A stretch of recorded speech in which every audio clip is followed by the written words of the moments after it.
Jangan menuduh sembarangan, jangan mengatakan orang Kristen gak jelas, itu hanya menunjukkan bahwa Anda kurang literasi.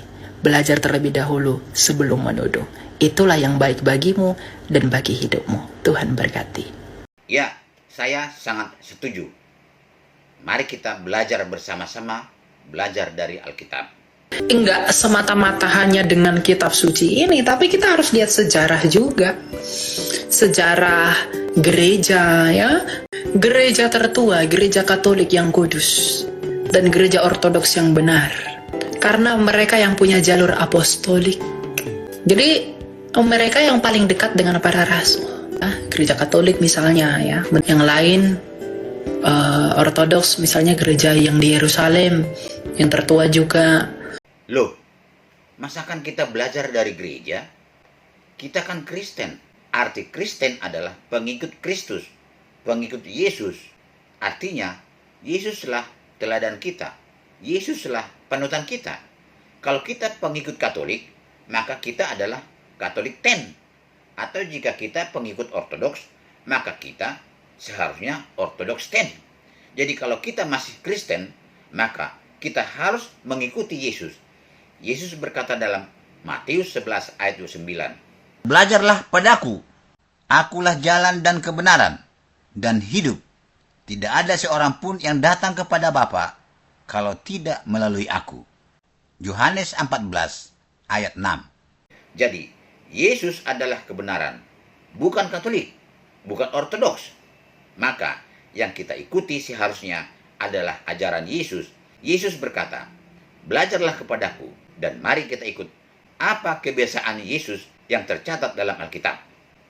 Yesus datang ke Nazaret, tempat ia dibesarkan, dan menurut kebiasaannya, pada hari Sabat, ia masuk ke rumah ibadat, lalu berdiri hendak membaca dari Alkitab. Jadi, kebiasaan Yesus adalah membaca Alkitab di rumah ibadah dan mengajarkannya setiap hari Sabat. Artinya, yang diajarkannya itu bukan berdasarkan pendapatnya, tetapi berdasarkan apa yang tercatat di Alkitab.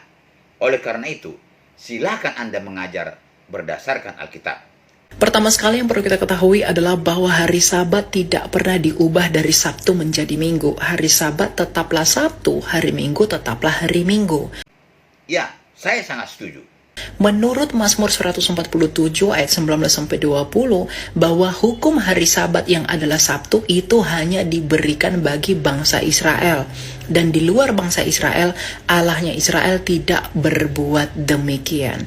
Artinya hukum hari Sabat yang adalah Sabtu itu secara eksklusif diberikan bagi bangsa Israel saja. Masa begitu? Mari kita coba cek Alkitab. Mazmur 147 ayat 19. Ia memberitakan firman-Nya kepada Yakub, ketetapan-ketetapannya dan hukum-hukumnya kepada Israel. Ia tidak berbuat demikian kepada segala bangsa, dan hukum-hukumnya tidak mereka kenal. Haleluya. Kita sudah sama-sama baca dan kita dengar. Tidak ada disebut di sana bahwa hukum hari Sabat, hari Sabtu itu diberikannya hanya bagi bangsa Israel. Yang tercatat di sana adalah ayat 19. Ia memberitakan firman-Nya kepada Yakub, ketetapannya dan hukum-hukumnya kepada Israel. Ini betul dan saya akui dan tidak perlu saya komentari. Ayat 20. Ia tidak berbuat demikian kepada segala bangsa dan hukum-hukumnya tidak mereka kenal. Haleluya. Ayat ini yang perlu kita bahas. Karena dalam Alkitab ada dua Taurat, yaitu Taurat Allah dan Taurat Musa. Taurat Allah ditulis oleh tangan Allah sendiri, Keluaran 31 ayat 18. Dan Tuhan memberikan kepada Musa setelah ia selesai berbicara dengan dia di Gunung Sinai. Kedualah hukum Allah, loh batu yang ditulis oleh jari Allah sendiri. Taurat Allah ditempatkan dalam tabut. Keluaran 40 ayat 20. Diambilnyalah loh hukum Allah dan ditaruhnya ke dalam tabut. Isi Taurat Allah ialah 10 perintah Allah. Pertama, kasih kepada Allah. Nomor 1, jangan ada padamu Allah lain di hadapanku. Kedua, jangan membuat bagimu patung yang menyerupai apapun, jangan sujud menyembah kepadanya atau beribadah kepadanya, sebab aku Tuhan Allahmu. Ketiga, jangan menyebut nama Tuhan Allahmu dengan sembarangan. Keempat, ingatlah dan kuduskanlah hari Sabat. 6 hari lamanya engkau akan bekerja dan melakukan segala pekerjaanmu. Tetapi hari ketujuh adalah hari Sabat Tuhan Allahmu. Maka jangan melakukan sesuatu pekerjaan, sebab 6 hari lamanya Tuhan menjadikan langit dan bumi, laut dan segala isinya, dan ia berhenti pada hari ketujuh. Itulah sebabnya Tuhan memberkati hari Sabat dan menguduskannya. Bagian kedua, kasih kepada manusia. 1. Hormatilah ayahmu dan ibumu. 2. Jangan membunuh. Ketiga, jangan berzina. Keempat, jangan mencuri. Kelima, jangan mengucapkan saksi dusta. Keenam, jangan mengingini rumah sesamamu. Jangan mengingini istrinya, atau hambanya laki-laki, atau hambanya perempuan, atau lembunya, atau keledainya, atau apapun yang dipunyai sesamamu. Taurat Allah ini berlaku kekal selama-lamanya, tidak akan mengalami perubahan. Mazmur 111 ayat 7. Perbuatan tangan Allah ialah kebenaran dan keadilan. Segala titahnya teguh. Matius 5 ayat 18. Yesus berkata, selama belum lenyap langit dan bumi ini, satu iota atau satu titik pun tidak akan ditiadakan dari hukum Taurat sebelum semuanya terjadi. Taurat Musa ditulis oleh Musa sendiri. Ulangan 31. Ketika Musa selesai menuliskan perkataan hukum Taurat itu dalam sebuah kitab sampai perkataan yang penghabisan, ditempatkan di luar tabut. Ulangan 31 ayat 25 ayat 26. Musa memerintahkan kepada orang-orang Levi, pengangkut tabut perjanjian Tuhan, demikian. Ambillah kitab Taurat ini dan letakkanlah di samping tabut perjanjian Tuhan Allahmu, supaya menjadi saksi di situ terhadap engkau. Isi Taurat Musa: peraturan tentang kebaktian, peraturan tentang hak budak Ibrani, peraturan tentang jaminan nyawa sesama manusia, peraturan tentang jaminan harta sesama manusia, peraturan tentang dosa yang keji, peraturan tentang orang-orang yang tidak mampu, peraturan tentang hak-hak manusia, peraturan tentang kebaktian hari raya, dan berbagai-bagai peraturan. Hukum Taurat ini dan kitab para nabi berlaku sampai kepada zaman Yohanes atau zaman Yesus. Lukas 16 ayat 16. Hukum Taurat dan kitab para nabi berlaku sampai kepada zaman Yohanes. Jadi maksudnya adalah yang tidak diberikan Tuhan kepada bangsa di luar Israel adalah hukum atau Taurat Musa, bukan Taurat Allah yang ditulis oleh jari Allah sendiri. Yang menjadi pertanyaan, hari Sabat itu milik siapa? Alkitab menjawab, Keluaran 20 ayat 10. Hari ketujuh adalah hari Sabat Tuhan Allahmu. Hari Sabat yang adalah Sabtu itu diberikan kepada siapa? Markus 2 ayat 27. Hari Sabat diadakan untuk manusia. tapi sayang, lebih banyak manusia yang tidak mau menerima hari Sabat itu. Saya tidak tahu apa sebabnya mereka tidak mau menerima hari Sabat hari ketujuh itu.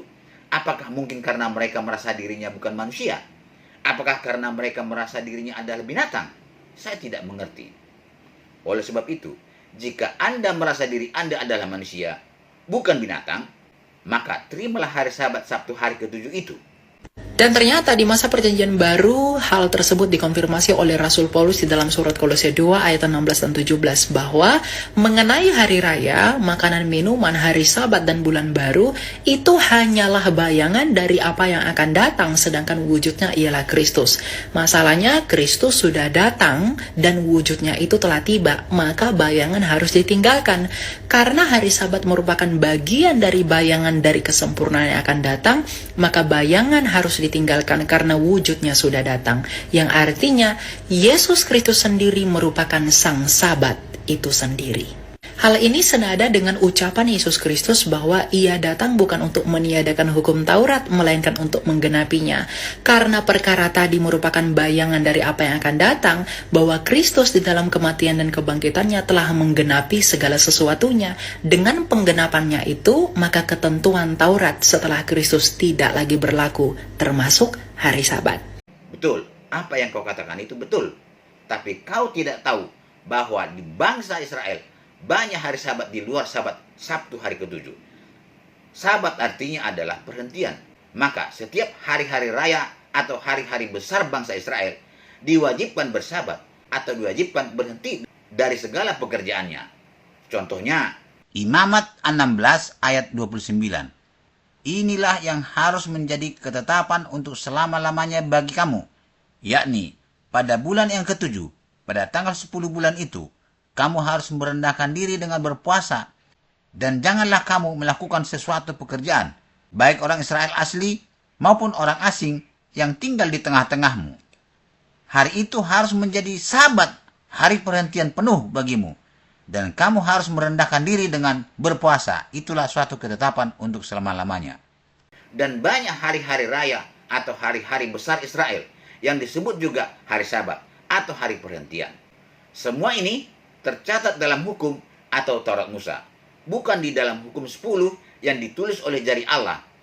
Dan hukum Musa ini hanya berlaku bagi bangsa Israel sampai Yesus menggenapinya ketika dia mati di palang salib. Mengenai hari raya, makanan dan minuman, hari Sabat dan bulan baru itu tercatat dalam Taurat Musa, itu hanya bayangan yang akan datang, yang berlaku sampai zaman Yesus mati di palang salib. Lalu apakah di dalam Alkitab terdapat bukti bahwa gereja mula-mula beribadah pada hari Minggu? Tentu saja. Kisah Rasul 20 ayat 7 bahwa para rasul, dalam hal ini adalah Rasul Paulus, itu beribadah pada hari Minggu di mana mereka melakukan Ekaristi, yaitu memecah-mecahkan roti. Hal itu sama dengan apa yang kita lakukan sebagai orang Kristen di masa kini, di mana kita melakukan perjamuan kudus pada hari Minggu, bukan? Jadi kita mengikuti para rasul dan setia kepada pengajaran para rasul. Sehingga beribadah pada hari Minggu selain daripada merayakan kebangkitan Sang Sabat, yaitu Yesus Kristus yang jatuh pada hari Minggu, tapi juga memiliki makna teologis yang begitu dalam sebagai kesempurnaan yang telah datang. Jadi orang Kristen yang beribadah hari Minggu merupakan orang Kristen yang setia kepada pengajaran para rasul. Jadi orang Kristen yang beribadah pada hari Minggu adalah orang Kristen yang sejati, dan dasarnya ada di dalam kitab suci. Ya betul, hari apa saja kita bisa beribadah melakukan perjamuan kudus. Tapi hari itu tidak dijadikan jadi hari Sabat atau hari perhentian, karena sebelum atau sesudah ibadah perjamuan kudus, kita bisa melakukan segala pekerjaan kita. Mari kita lihat apa sebabnya Tuhan menjadikan hari ketujuh itu menjadi hari Sabat. Keluaran 20 ayat 11. Sebab 6 hari lamanya Tuhan menjadikan langit dan bumi, laut dan segala isinya, dan ia berhenti pada hari ketujuh. Itulah sebabnya Tuhan memberkati hari Sabat dan menguduskannya. Artinya, hari Sabat Sabtu itu adalah hari jadinya bumi ini. Tidak mungkin hari jadinya bumi ini yang tadinya hari Sabtu dirubah menjadi hari Minggu atau hari Selasa. Saya lahir hari Minggu. Tidak mungkin hari lahir saya dirubah dari hari Minggu menjadi hari Selasa atau menjadi hari Rabu. Itu hal yang tidak mungkin.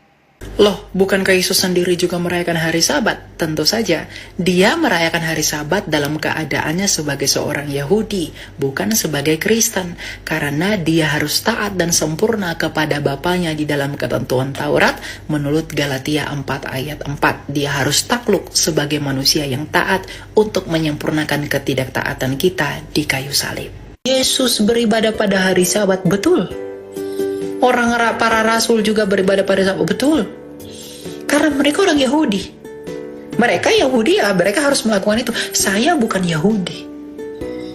Kita bukan Yahudi. Untuk apa saya melakukan itu? Mazmur 147 ayat 19-20, hukum-hukumnya itu diberikan bagi bangsa Israel. Dan hal ia tidak berbuat demikian kepada bangsa-bangsa lain. Mari kita baca Galatia 4 ayat 4. Tetapi setelah genap waktunya, maka Allah mengutus anaknya yang lahir dari seorang perempuan dan takluk kepada hukum Taurat. Kita sudah sama-sama baca. Tidak ada tercatat di sana mengatakan bahwa Yesus merayakan hari Sabat karena Yesus adalah orang Yahudi. Tidak ada. Jadi, itu hanya karanganmu belaka yang tidak bisa saya terima. Kesimpulan, 10 titah Allah yang di dalamnya salah satunya adalah hukum Sabat tidak pernah berubah dan tidak akan berubah kekal selama-lamanya, bahkan sampai di surga pun nanti tetap ada Sabat. Mazmur 111 ayat 7. Perbuatan tangan Tuhan ialah kebenaran dan keadilan. Segala titahnya teguh, sebab sama seperti langit yang baru dan bumi yang baru yang akan kujadikan itu tinggal tetap di hadapanku. Demikianlah firman Tuhan. Demikianlah keturunanmu dan namamu akan tinggal tetap. Bulan berganti bulan dan sabat berganti sabat, maka seluruh umat manusia akan datang untuk sujud menyembah di hadapanku. Firman Tuhan. Terima kasih.